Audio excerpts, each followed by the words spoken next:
산상보훈이 교회에서 많이 좀 알려지지 않아서 그 이유가 좀 어렵다는 건데요. 가장 예수님이 하신 설교 중에 제일 먼저 하신 설교임에도 불구하고 왜 그것이 예수님의 설교를 널리 전파하지 아니했을까 싶은 생각에 반성을 많이 해봅니다. 먼저 여러분이 가지고 있는 교과서 35페이지 보십시다. 지난번에 저희는 빛과 소금에 대해서 이렇게 살펴보았고요. 산상보훈의 서론에 대한 주제의 말씀이 등불과 소금에 대한 말씀입니다. 35페이지에서 하단에 보면 먼저 제가 로마서 10장 10절에 대한 말씀을 먼저 공독해 올리고 시작하겠습니다. 35페이지 맨 밑에 로마서 10장 10절, 여러분보다 잘 아시는 말씀이라 들려드립니다. 사람이 마음으로 믿어 의에 이르고 입으로 시인하여 구원에 이르느니라. 그 신약 시대의 초대교회에 두 가지 복음이 있었어요. 두 가지 복음.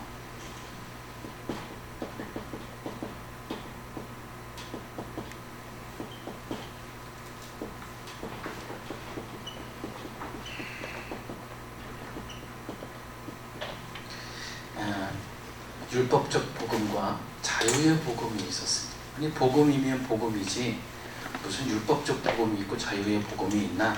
예수님이 전하신 말씀은 다 복음 아니겠는가? 근데 이게 초대교회 한 교회에 공존하고 있었습니다. 자유의 복음은 율법 없이 예수님의 말씀 자체만입니다. 근데 율법적 복음은 율법도 있고 예수님의 말씀도 있고, 이것을 저희는 그냥 로고스라고 합시다. 이렇게 둘 다 있어요. 둘 다.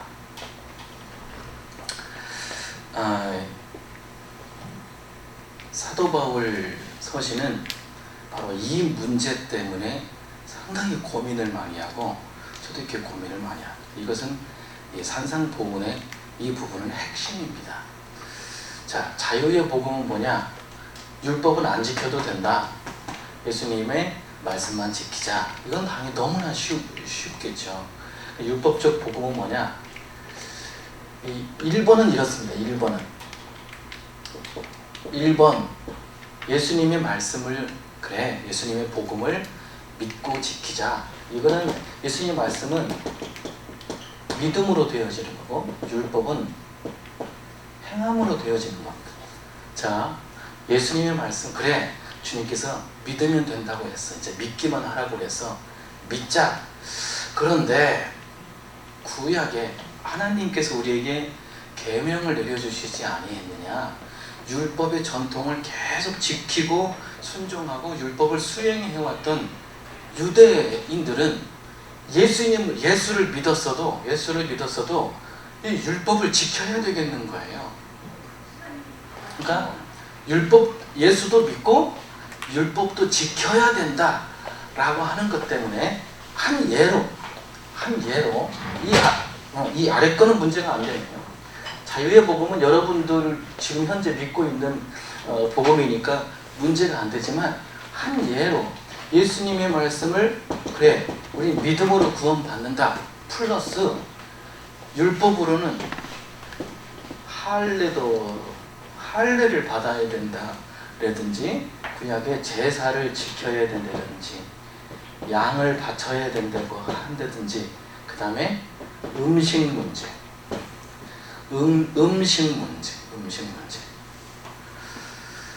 한 예를 들어서 음식 문제는 구약의 율법에 먹지 말라고 하는 까다로운 음식들이죠.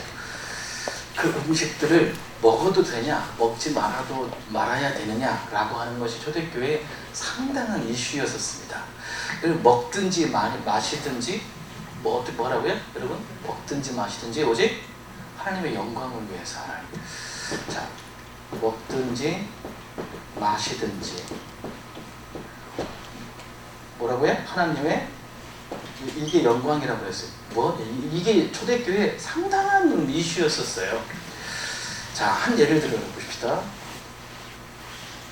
여기 이제 유대는 망했어요. 초대교회 성경에 기록되어 있을 당시 초대교회는 유대가 사라지고 망했습니다. 예루살렘 성전 다 무너지고 다 흩어졌습니다. 그 흩어진 게 2000년 동안 흩어진 겁니다. 2000년 동안. 자,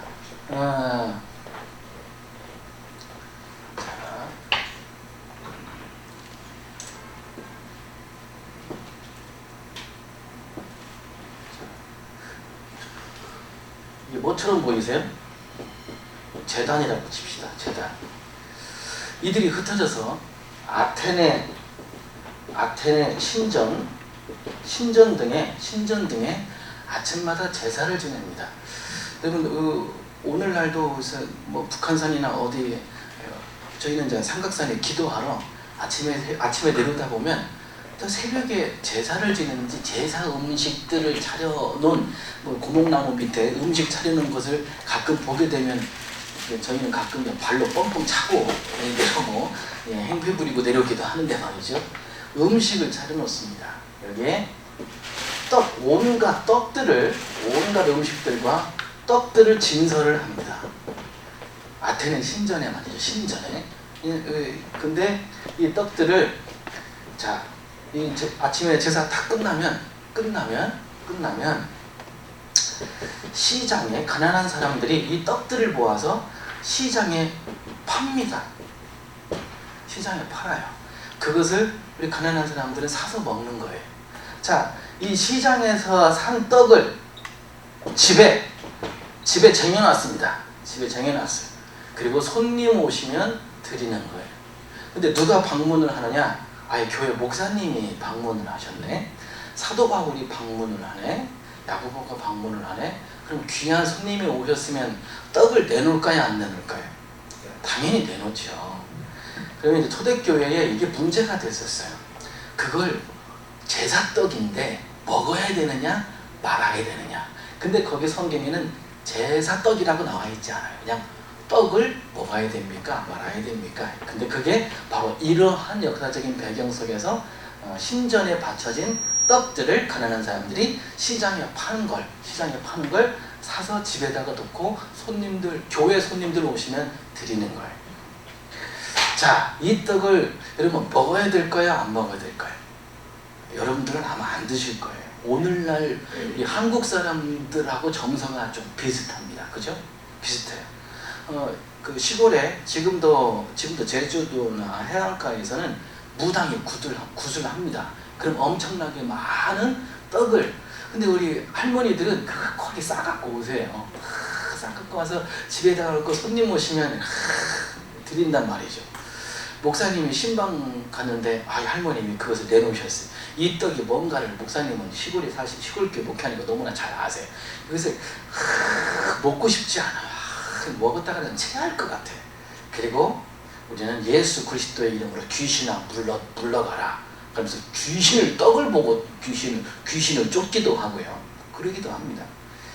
근데 사도 바울이 문제를 냅니다. 이 떡을 먹어야 될까요? 말아야 될까요? 첫 번째 1번 먹어라. 자, 2번 먹지 마라. 아니 먹으라는 말은 뭐고 먹지 말라는 것은 뭐냐? 그 기준이 상대방의 양심. 죄송. 뒤에는 양심이라고 나와 있지만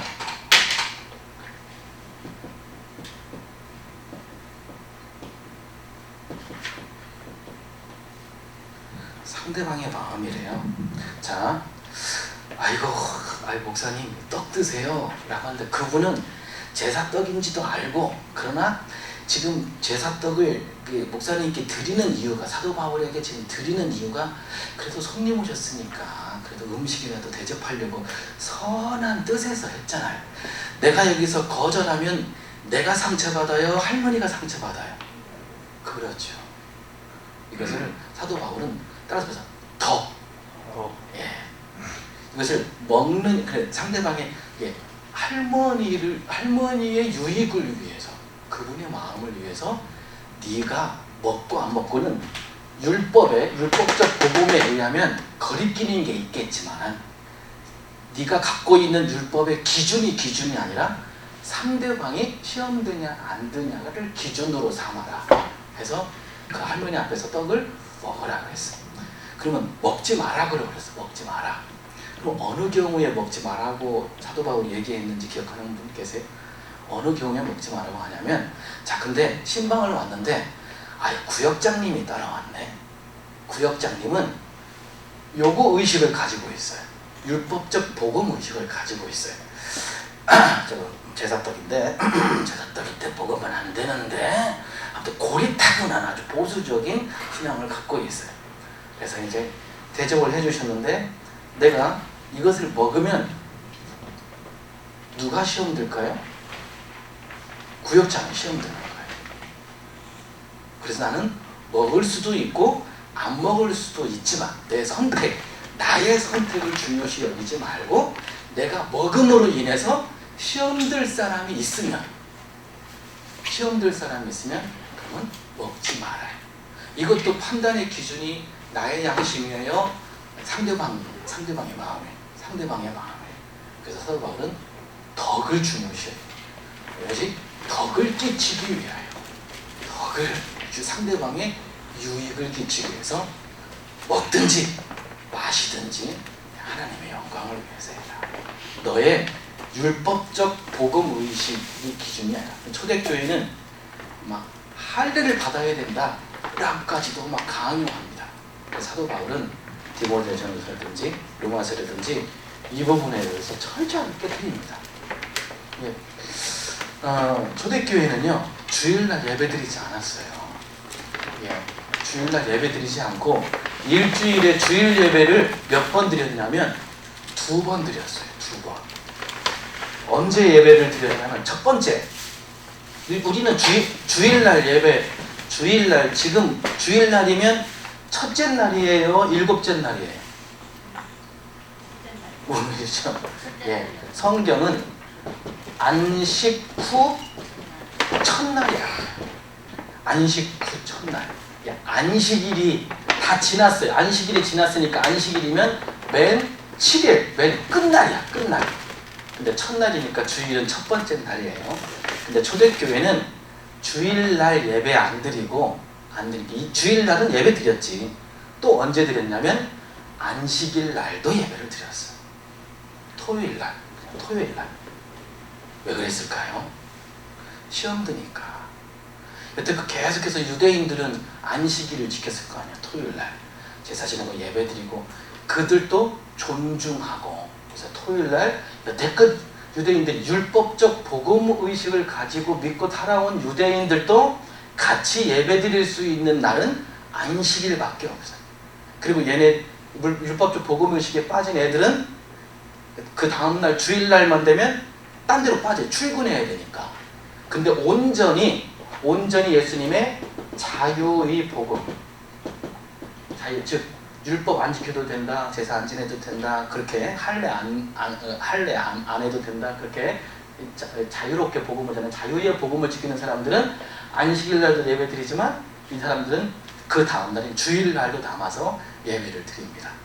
그래서 반드시 안식일날 예배드려야 돼 라는 의식을 가진 고리타분한 율법적 복음 의식을 아직도 가지고 있는 초대교회 성도들을 위해서 토요일날인 안식일날도 예배드리고 다음날인 주일날도 예배드려서 초대교회는 양 이틀간 예배를 드렸어요.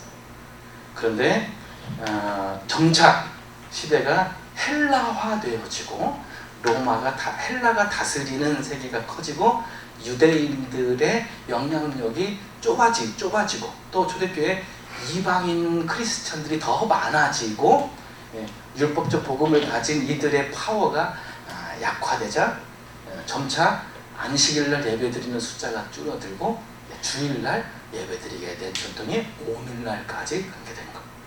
그래서 초대교회는 양립하는 성도들이 있긴 했지만 같은 성도들에도 다 존중하고 그들을 받아들이려고 하는 초대교회 사도들의 노력이 굉장히 많이 있었다.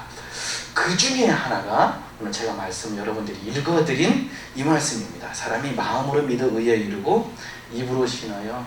자, 마음으로 믿어, 믿어 뭐에 이른다고요? 의에 이르고, 그 다음에 입으로 시인하여 뭐에 이른다요? 구원에 이르는. 너무나 중요한 교리 설정이죠. 근데 우리가 실수하고 있고 다시 이 자유, 이게 자유의 복음의 원래, 이게 절대적인 자유의, 사도 바울은 로마서에서 이 복음을 율법적 복음에 빠져있는 이들에게 자유의 복음으로 안내하기 위한 핵심의 말씀인데, 오늘날 이 말씀을 다시 율법적 복음으로 우리가 만들고 있어요. 우리가. 자, 예를 들어 보십시다. 자, 마음으로 믿어 의에 이르고 입으로 시인하여 구원에 이르느니라. 얼마나 간단해요. 할례도 받아야 되고 뭐 절차도 있어야 되고 막 수많은 절차가 율법으로 구원받으려면 어마어마한데 다 잘라버리고 뭐만 남았어요? 마음으로 믿는 거. 입으로, 마음으로 믿는 거는 뭐 보이지 않죠? 보이진 않죠? 입으로 시인하는 건 보이죠? 들리죠? 예. 그 다음에 모양이 있어요, 없어요? 모양이 있고 증거가 있어요, 없어요? 증명되죠. 여러분 죄송하지만 이러시면 안 돼요. 큰일 납니다.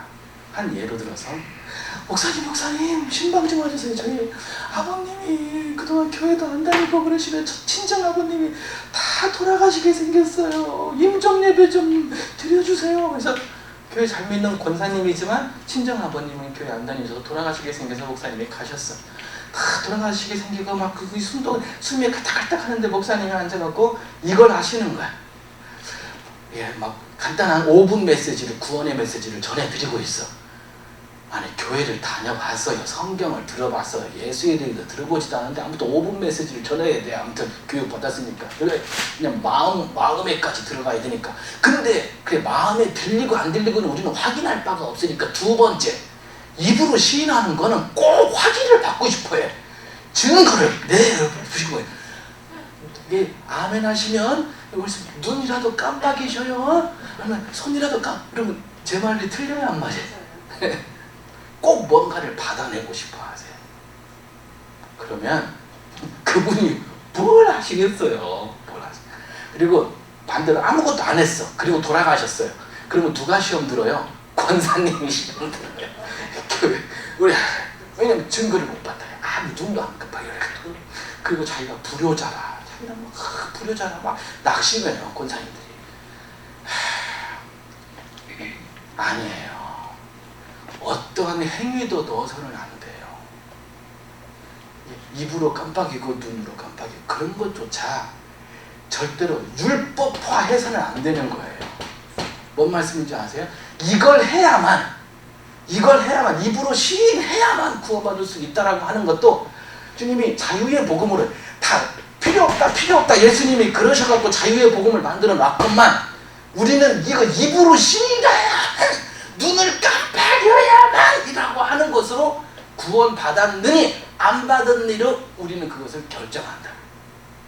주님은 이 모든 것조차도 다 그래서 이것을 마음으로 믿어 입으로 시인하는 걸 율법화 만들어서 아버님 감사하게 눈 한 번 깜빡했습니다. 졸려서 그런 건데도 그걸 규정 지어서 구원 받으셨습니다. 천국 가셨습니다. 뭔 천국을 가려고 5분 메시지 듣고 뭐 어떻게 한다고. 즉 제가 드리고 싶은 말씀은 이것조차도 단단한 구원의 조건으로 율법화 만든다면 사도 바울의 순교가 헛되고 베드로의 순교가 헛되고 자유의 복음을 전해주신 주님의 십자가 돌아가심이 헛된 거예요. 이것조차도 다 그냥 믿음은 구원이에요. 증거 없어도 돼. 그걸 누가 증거하냐? 그 사람이 구원받고 안 받고는 하나님만이 아시는 것으로 하나님께 이제 나의 행위와 나의 결실과 나의 어떤 결정이 구원받고 안 받고를 결정하는 게 아니라는 사실.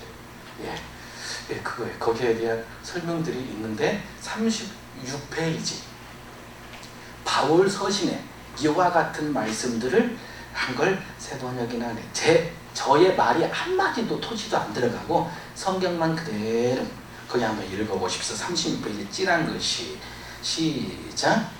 율법을 구원의 도리로 삼는 유대인 여러분, 바리새파에 속해 있다가 신자가 된 사람들 중에 이방인들도 할례를 받아야 하며 모세의 율법을 지켜야 합니다라고 주장하는 사람들이 있었습니다. 하지만 우리는 율법을 따른다고 해서 의롭다함을 받는 것이 아니라 예수 그리스도를 믿음으로 의롭다함을 얻는 것을 압니다. 그래서 우리는 의롭다함을 얻으려고 그리스도 예수를 믿었습니다. 우리가 의롭다함을 얻는 것은 그리스도를 믿었기 때문이지 율법을 지켰기 때문이 아닙니다. 율법으로는 어느 누구도 의롭다함을 얻을 수 없습니다. 그리스도 예수님 안에서는 할례를 받고 안 받는 것이 문제가 아니라 사랑으로 표현되는 믿음만이 중요합니다. 오직 한 분뿐이신 하나님께서는 할례를 받은 사람이나 받지 않은 사람이나 다 같이 믿음으로만 의롭다는 인정을 해주십니다. 그러므로 사람이 의롭다 하심을 얻는 것은 율법의 행위에 있지 않고 믿음으로 되는 줄 우리가 인정하노라. 성경이 무엇이라고 말합니까? 신명기서 30장 14절에 말씀이 네게 가까이 있으니 네 입에 있고 네 마음에 있다. 이것이 바로 우리가 선포하는 믿음의 말씀입니다. 여러분이 만일 여러분의 입으로 예수님은 주님이시다라고 고백하고 또 마음으로 하나님께서 그리스도를 죽은 자들 가운데서 다시 살리신 것을 믿으면 여러분은 구원을 얻을 것입니다. 그것은 행위로 된 것이 아니라 하나님의 은혜로 된 것입니다. 그렇지 않으면 은혜가 진정한 은혜라고 할 수 없습니다. 하나님께서는 우리를 구원해 주시고 그분의 거룩한 백성으로 삼으셨습니다. 이것은 우리가 무언가 큰 일을 해서가 아니라 그분이 원하셔서 그분의 은혜로 된 것입니다. 그 은혜는 세상이 시작되기 전에 예수 그리스도를 통해 우리에게 이미 주어졌습니다. 구원이 우리의 행위나 공로가 아니라 순전히 예수 그리스도의 은혜로 된 것이므로 구원을 확정짓기 위한 인간의 어떤 행위가 있다면 그것은 도리어 은혜를 저버리는 것이 되는 것임을 명심. 제가 아까 말씀드렸던 구원을 확정짓기 위한 인간의 어떤 행위들, 꼭 입으로 시인하셔야 됩니다. 눈이라도 깜빡이 그런 행위들, 은혜를 저버리는. 내가 깜빡했기 때문에 구원받는다. 내가 시인했기 때문에 구원받는다. 주님의 그 큰 은혜를 저버리는. 읽어봅시다. 또 복음에는 하나님의 의가 나타나서 믿음으로 믿음에 이르게 하나님 기록된 바 오직 의인은 믿음으로 말미암아 살리라 함과 같으니라. 그러므로 이제부터 여러분은 율법의 복잡한 절차와 행위를 지워버리고 오직 믿음으로만 구원받는다는 사실만 기억하시고 어떠한 행위도 쫓아나지 마시길 바랍니다. 네가 만일 내 입으로 예수를 주로 시인하면 또 하나님께서 그를 죽은 자 가운데서 살리신 것을 네 마음에 믿으면 구원을 받으리라. 그 밑에 이런 거예요. 이렇듯 과거 사도 바울이 까다롭고 복잡한 율법의 행위를 없애놨더니 오늘날 기독교인들이 마음으로 믿고 입으로 시인하라는 또 다른 의무적인 행위를 세워놓고 구원받기 까다롭게 만들어 놓았습니다. 자유의 복음을 다시 행위의 율법으로 전환시켜 놓은 셈이지요. 사도 바울이 오늘날 다시 온다면 뭐라고 할까 궁금해집니다. 자, 지난주에 그렇게 해서 율법과 관련해서 이제 소금과 빛에 대한 말씀에 대해서 나눴습니다. 자, 오늘은 여러분의 책 53페이지가 되나요? 네.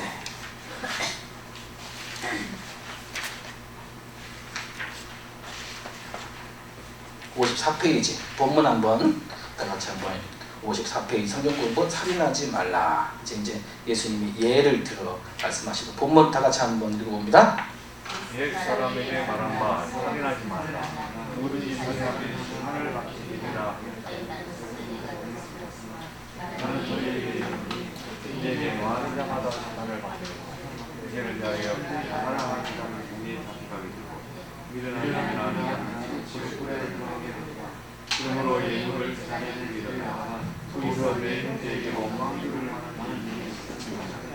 예물을 제사에 두고 그가 영성한 수조하는 것고 그 후에 와서 너를 도발하는 자와 끝이 서하라.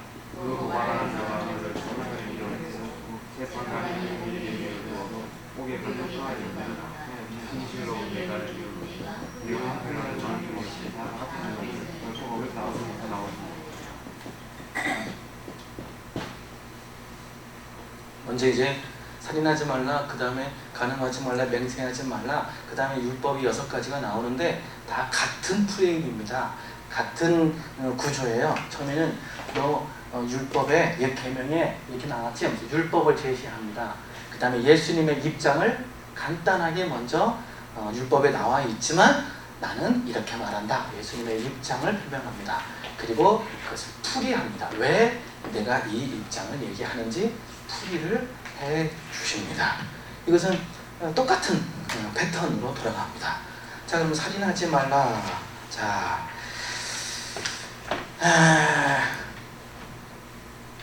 성경을 그냥 제가 읽어가면서 두 번째 챕터까지 나갈 수 있을 것 같고요. 자, 55페이지 다음 페이지 표준 세번역, 공동번역, 이제 원어에서 가깝게 해석한 번역이 공동번역, 그 다음에 표준 세번역이 원어에서 가깝게. 우리 한글 개역 성경은 이제 중국으로 넘어갔던 성경을 한자를 다시 풀이하고 해서 원어에서 직접 번역한 것에 비하면 약간 번역이 원어에서 공동번역과 표준 세번역보다는 원어에서 약간 좀 멀리 있습니다. 자, 본문을 다시 읽는다고 생각하고 한번 쉽게 한번 읽어보십시다. 55페이지 아래 옛사람에게 말한 바, 시작. 옛사람에게 말한 바 살인하지 말라. 누구든지 살인하면 심판을 받게 되고 되려 하였다는 것을 너희가 들었으나, 여기 말씀드린 것처럼 출애굽기 20장 13절, 신명기 5장 10절 말씀하신 살인하지 말라는 십계명의 계명을 말씀하셨다는 것을 너희가 들었으나 나는 너희에게 고한다 라고 하는 말씀을 하십니다. 22절 그 밑에도 읽어봅시다. 나는 너희에게 이르노니 형제에게 노하는 자마다 심판을 받게 되고 형제를 대하여 야가라 하는 자는 공회에 잡혀가게 되고 미련한 놈이라 하는 자는 지옥불에 들어가게 되리라. 제가 거기는 이제 제가 풀이인데요. 제가 아까 말씀드렸죠. 초대교회는 율법적 복음을 주장하는 성도들도 있었고 자유의 복음을 주장하는 성도들이 서로 다투는 거예요. 근데 거기에서 목소리 큰 놈이 누구냐? 그동안 구약 때부터 계속해서 율법의 전통을 지켜온 유대 크리스천들이 갑이에요. 목소리가 더 커요. 그리고 할례도 안 받고 율법도 안 지키는 이방인 크리스천들을 따시킵니다. 왕따시키고 야야 넌 그것도 모르냐 이 미련한 놈아? 그런 뜻에서 나온 거예요. 야 너 율법도 너 모세오경도 너 창세기도 너 그런 것도 모르고 이 미련한 놈아 라고 하는 말이 이 율법적 복음을 주장하는 유대인들의 입에서 율법이 뭔지도 모르는 이방인 크리스천들한테 하는 말이에요. 그 욕설이 따라서 보세요. 라가! 따라서 보세요. 라가. 뜻이 뭐냐면 이 미련한 놈아 라는 뜻이에요. 이 어리석은 놈아 라는 뜻이에요. 여기 성경에 형제라고 나온 말은 성도들에게 라는 거예요. 여러분들 우리 예전에 요즘은 그렇게 안 그랬는데 저희는 어렸을 때 주일학교 때 누가 하면 형제님, 자매님 지금도 그렇게 부르는 교회들이 있지만 그런 거예요. 성경에 형제라고 하는 것은 여러분 동생, 형, 동생 얘기하는 게 아니고요. 같은 교인들 얘기하는 거예요. 교인들을 대상으로 여기 보니까 여기 나는 너희에게 이르노니 형제에게 노하는 자마다 이 형제는 누구라고요? 거기 풀이 한번 봅시다. 화살표 거기 써있네요. 화살표 시작. 교인들에게 성을 내는 사람은 누구나 재판을 봐야 하고, 교인들을 가리켜 바보라고 욕하는 사람은 중앙법정에 넘겨질 것이며, 또 교인들에게 미친놈이라고 하는 사람은 불붙는 지옥에 던져질 것이다. 이게 앞에 자, 다시 한 번 말씀드립니다. 형제에게 노하는 자마다, 누가 지금 화를 낸 거예요? 답이 누구라고요? 율법적 복음을 주장하는 유대 크리스천들이. 율법도 모르는 이방 크리스천들은 맨날 당하기만 하고 있는 거예요. 그들에게 율법적 복음을 전하는 크리스천들이 복음을 믿는, 예수를 믿어도 아직 율법을 지키면서 예수 믿어야 한다라고 하는 그런 교인들 때문에 지금 초대교회가 혼란스러워 가고 있습니다. 자, 형제에게 노하는 자마다, 교인들에게 성을 내는 사람, 재판을 받게 되고 큰 당연한 거고, 교인들을 가리켜 바보라고 하는 이유는, 너 임마 율법도 모르냐? 너 그것도 모르는 놈이 뭘 잘난치 않느냐? 그런 뜻에서 바보라는 얘기를, 라가라고 욕하는 말들이 초대교회에 난무했다는 거예요. 그 다음에 또 미친놈이라는 사람 불붙는 지옥에 던져질 것이다. 예수님께서는 지금 어마어마하게 지금 혼줄을 내고 계시는 거예요. 그랬다고 여러분, 저는 어렸을 때 문자적으로 성경 공부할 때는 저는 지옥 수천 번 다녔어요. 왜냐면 어렸을 때 욕을 달고 다녔거든요. 청소년 때 저도. 이야, 저는 구원 못 받겠더라고요. 예수님이 지금 애들 앉혀놓고 혼줄을 내고 있는 거예요. 과장하시고 혼을 내시는 거예요. 미친놈 했다고 다 지옥 보내는 그런 뜻이 아니고요. 자, 23절 4절도 한번 읽어보시면, 그러면서 예수님이 세 번째, 예수님의 입장을 두 번째 했으면, 세 번째는 풀이를 하시는 거예요. 예를 드는 거예요. 자, 23절 24절 거기도 읽어봅시다. 그러므로 시작. 그러므로 예물을 제단에 드리려다가 거기서 내 형제에게 원망 들을 만한 일이 있는 것이 생각나거든 예물을 제단 앞에 두고 먼저 가서 형제와 화목하고 그 후에 와서 예물을 드리라. 이건 너무나 여러분 많이 들어보셔서 아시지요. 그 당시에 유대인들은 안식일날 구덩이에 양이 빠져도 양을 건져준다고요? 안 건져준다고요? 생명을 살리는 게 중요한 게 아니라 율법을 지키는 게 중요한 거예요. 강도 만난 사람이 다 죽어가는데 제사장도 지나가고 레위인도 지나갔어요. 근데 사마리아 사람은 돌봐주고 약도 발라주고 업고 그 여관까지 데려다주고 그래. 왜 그랬을까요? 누가 지나갔어요? 강도 만난 사람? 그 다음에 레위. 이 사람들 지금 어디로 가고 있어요? 이런 성전으로 제사 지내러 가고 있고 예배드리러 가고 있고 율법을 지키러 가고 있어요. 근데 강도 만난 사람이 다 거반 죽게 된 것이라고 나와서 거반 죽게 된 거예요. 지금 다 이제 죽어가고 있어요. 얼마나 죽어가고 있어요. 이게 중요해요. 거반 죽게 된 거. 자, 제사장하고 레위인이 왜 이 사람을 외면했을까요? 율법을 지키는 것이, 자, 율법을 지키려고, 저를 따져 율법 지키려고. 이 죽어가는 사람을 업고 가면 율법을 지키지 않는 거가 돼요. 왜? 제사장하고 레위인은 시체를 가까이 하면 안 돼요. 부정탑니다. 거반 죽게 된 사람을 업고 가는 건 괜찮아요. 가다가 이 사람 죽으면 그때부터는 제사장하고 레위인은 성전에 못 들어갑니다. 그날 성전에 가서 임무를 맡아야 되는데 그 임무를 이제 못하는 거예요. 그 다음부터는 뭐 해야 되냐? 이 사람이 죽었으니까 이제 부정이 탔으니까 부정을 씻기 위한 율법의 정례를 다 지켜야 돼요. 그게 다 지고 자기의 부정이 씻겨져야. 근데 일주일 후야. 이날은 이제 일당도 못 받아. 성전에 가서 일을 못하니까. 부정 씻기 전까지 성전에서 성전 도구도 못 만집니다. 중요한 건 거반 다 죽게 된 사람이 중간에 업혀가다가 죽으면 얘네들은 그날은 공칭한 거예요. 율법을 지키려고 업고 가지 않은 거예요. 근데 예수님은 이 율법 이걸 깨트리니까 살려주고 구해주는 건 당연한 거예요. 근데 사마리아 사람은 왜 그랬을까요? 율법하고 상관없으니까 업고 가다가 죽어도 사마리아 사람은 전혀 정결법에 정결 예식을 지키고 그따위를 할 수 없으니까. 그래 따라서 자유의 복음. 자유의 복음. 이런 정결, 시체를 만진 것에 대한 정결법대로 정결 의식을 해야 할 율법이 필요 없으니까 자유의 복음이니까 사마리아 사람은 업고 가도 될 수 있었던 거예요. 무슨 말씀인지 아시겠죠? 예. 이렇듯 그런 거예요. 이렇듯 이들은 사람을 살리는 것보다 율법이 더 우선시 여기는 건데 사실은 이 율법도 사람을 살리는 겁니다.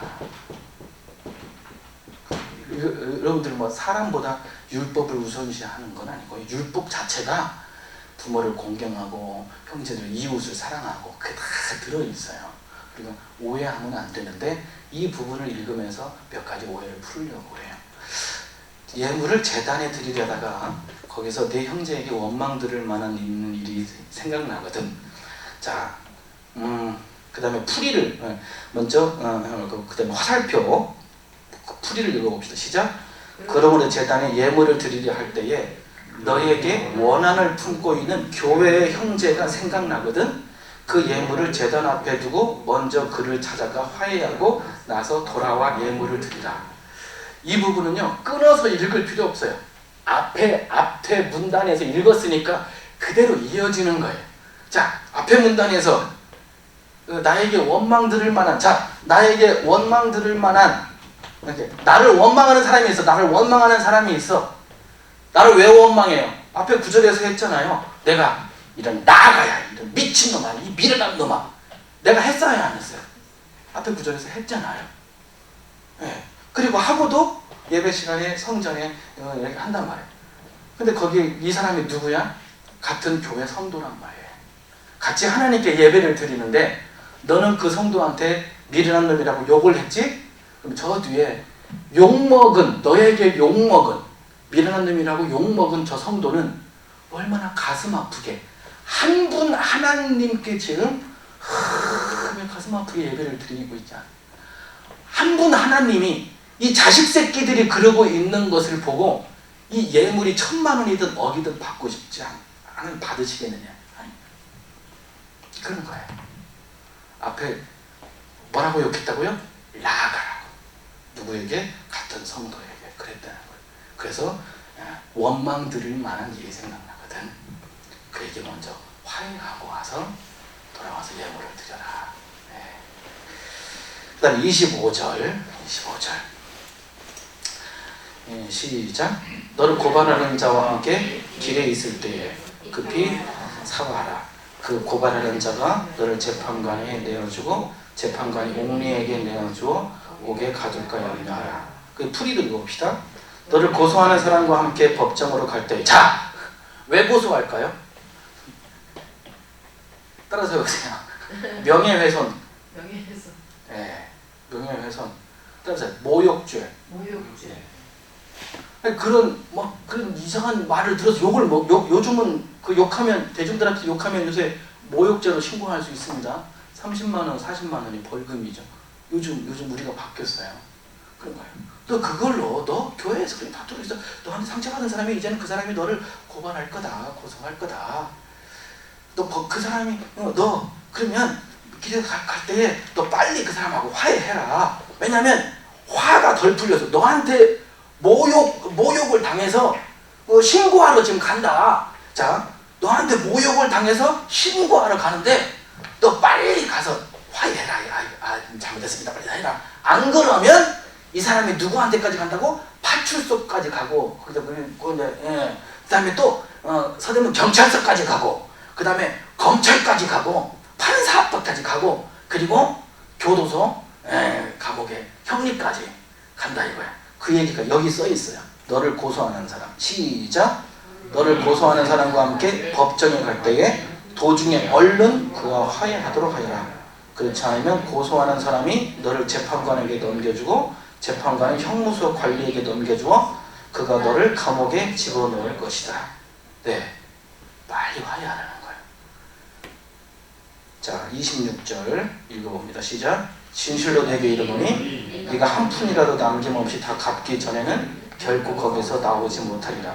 이 말씀이 죄송하지만 이단들이 여러 성도들을 아주 그냥 잡기 위해서 자주 인용하는 말씀입니다. 아이고, 한글 성경 그냥 국어학적으로만 그냥 읽어도 알 텐데. 그 화살표 읽어봅시다. 시작. 분명히 말해둔다. 네가 마지막 한 푼이라도 다 갚기 전에는 결코 거기서 풀려나오지 못할 것이다. 그 볼펜 있으신 분은요, 네가 마지막 한 푼 앞에 따라서 보세요. 벌금. 예. 여러분, 감옥에 들어가면 그 벌금 그거 다 갚기 전에 나올 수 있어요, 없어요? 예, 못 나온다. 그 얘기예요. 이게 공동번역 성경. 이 풀이도 제 풀이가 아니고요. 공동번역과 표준 세번역 성경의 풀이입니다. 자, 중요한 건 이겁니다. 초대교회에 야고보서도 마태 공동체도 그렇고 야고보서가 전달되어지고 있는 야고보 교회 공동체도 이 혓바닥 때문에 골치가 그렇게 서겠습니다. 자, 그렇다면 야고보 공동체는 어떤 혓바닥 때문에, 이 말 때문에 막말을 일삼는, 그것 때문에 성도들에게 상처 주고 받는 일들이 너무 막 고소 고발하는 일들이 많은데, 과연 그거에 대해서 야고보서는 어떻게 말하는지 그 밑에 야고보서 3장 5절로 8절 다 같이 읽어봅시다. 이와 같이 혀도 작은 지체로 돼 큰 것을 자랑합니다. 보라, 얼마나 작은 불이 얼마나 많은 나무를 태우는가. 혀는 곧 불이요 불의의 세계라. 혀는 우리 지체 중에서 온 몸을 더럽히고 삶의 수레바퀴를 불사르나니 그 사르는 것이 지옥불에 닿는다. 여러 종류의 짐승과 새와 벌레와 바다의 생물은 다 사람이 길들일 수 있고 길들여 왔거니와 혀는 능히 길들일 사람이 없나니 쉬지 아니하는 악이요 죽이는 독이 가득하니라. 그 다음 페이지 또 있어요. 야고보서 3장 14절. 자, 여기서 중요한 말이 있어요. 이따가 뭐가 나오면 자랑이라는 말이면 동그라미를 적어요. 자랑. 이놈의 새끼들이요, 막말을 하고 라가라고 외치고 미련한 놈이라고 하는 율법주의자 크리스천들은 자기들은 율법을 지켜온 하나님의 선택된 백성이라 이거예요. 이방인 크리스천들에게 막말을 서슴지 않습니다. 그리고도 자기는 율법의 전통, 율법을 지켜온 놈이라고 자기들을 자랑합니다. 내가 큰 소리 치는 건 말이야, 너희들 잘되라고 하는 거야. 너희에게 나아가라고 소리치는 것도 니네 잘되라고 하는 거야 하면서 아직도 자랑을 일삼습니다. 자, 야고보서 3장 14절 읽어봅시다. 그러나 너희 마음속에 독한 시기와 다툼이 있으면 자랑하지 말라. 진리를 거슬러 거짓말하지 마라. 이러한 시에는 위로부터 내려온 것이 아니요 땅 위의 것이요 정욕의 것이요 귀신의 것이니 시기와 다툼이 있는 것에는 혼란과 모든 악한 일이 있습니다. 오직 이로부터 난 지혜는 첫째 성결하고 마음이 화평하고 관용하고 양순하며 긍휼과 선한 열매가 가득하고 편견과 거짓이 없나니 화평하게 하는 자들은 화평으로 심어 의의 열매를 거둡니다. 갑질이 어디 있습니까? 근데 그 당시에는 갑질을 하고 욕을 하고 화평을 깨트리니 여러분은 피스메이커, 화평을 만드는 사람이 되라 라고 말하고 있습니다. 자, 이 57페이지 맨 밑에 야고보서하고 마태복음이 같은 교회 안에서 이제 이러한 비슷한 갈등을 갖고 있는 두 교회 안에서 성경 기자는 어떠한 지금 메시지를 전하고 싶어 하는가? 진한 글씨를 읽어보시면 그 당시에 갈등을 어떻게 해결하려고 했는지 알게 될 겁니다. 시작. 성전에서 믿음이 있다고 말하는 신자들을 보라. 사람에게 보이려고 의를 행하는 자들, 중언부언하는 자들, 외식적인 기도와 금식을 하는 자들을 볼 때 과연 진정한 믿음이 있다고 확신할 수 있겠느냐? 그렇다면 무엇으로 믿음의 여부를 알 수 있겠느냐? 아름다운 열매를 맺는 나무가 좋은 나무 아니겠느냐. 나더러 주여 주여 하는 자마다 다 천국에 들어갈 것이 아니요 다만 하늘에 계신 내 아버지의 뜻대로 행하는 자라야 들어가리라. 아멘. 그래서 빨간 거기 줄을 치실 때 가운데에 그러므로가 있어요. 그러므로 주님이 마태복음에서는 율법의 완성을 강조하시고 야고보서에서는 믿음의 완성을 강조하십니다. 믿음의 완성은 뭐예요? 율법의 완성은 예수님, 복음이면 그다음에 믿음의 완성은 선한 열매, 선한 행실.